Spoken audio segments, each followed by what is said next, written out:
Ever wondered why your check engine light stays on even after you've fixed the problem, or why your car feels a bit off after a battery change? That's where resetting your car's systems comes in. Think of it like giving your car's brain a fresh start, clearing out old error codes and helping it relearn how to run smoothly. So why would you need to do this? Well, it's helpful in a few common situations. After any repair, like replacing a sensor or the battery itself, resetting clears the fault codes from the computer and recalibrates systems like your infotainment or power windows. It can also remove those pesky intermittent codes that aren't causing real problems. If you're dealing with performance issues, a rough idle, sluggish transmission shifts, a reset can help the electronic systems recalibrate. And of course, it's the way to turn off maintenance reminder lights after an oil change or routine service. Now, how you reset your car really depends on your specific make and model and what system you're targeting. Your first step should always be to check your owner's manual, but let's walk through the main methods.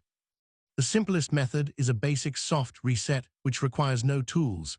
You just disconnect the battery, safely turn off the car and remove the key, open the hood, and disconnect the negative terminal for about 10 to 15 minutes before reconnecting it. This resets the main computer and infotainment, but be warned, it will also reset your clock and radio presets, and your car might need to relearn its idle and transmission settings over a short drive. For a more targeted approach, especially for that check engine light, you can use an OBD2 scanner. These are available at auto parts stores or online. You plug it into the port under your dashboard near the steering column, follow the prompts to read and clear the trouble codes, and you're done. Just remember, you'll often need to complete a drive cycle afterward to let the system fully recalibrate. Then there are those manufacturer-specific tricks for individual systems. Resetting an oil change light often involves a specific sequence of pedal and button presses, like holding the trip button while you turn the ignition on. For your tire pressure monitoring system, or TPMS, some cars have a physical reset button under the dash, while others require a special tool or just a drive to relearn. And if your power windows or sunroof get out of sync, recalibration usually involves holding the up or down buttons for several seconds.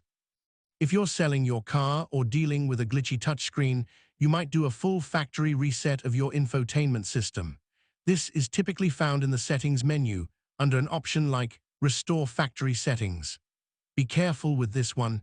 It will erase all your personal data, paired phones, and saved addresses. A few critical precautions before you start. First, understand that resetting codes isn't a fix for mechanical issues. If you don't solve the underlying problem, that warning light will just come back on.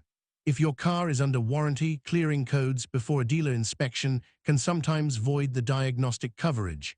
And as always, safety first. If you're unsure about any step, it's best to consult a professional mechanic.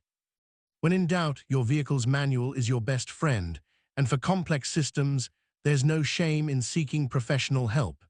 A quick online search for your specific make, model, and year plus reset procedure can also lead you to helpful forums and videos.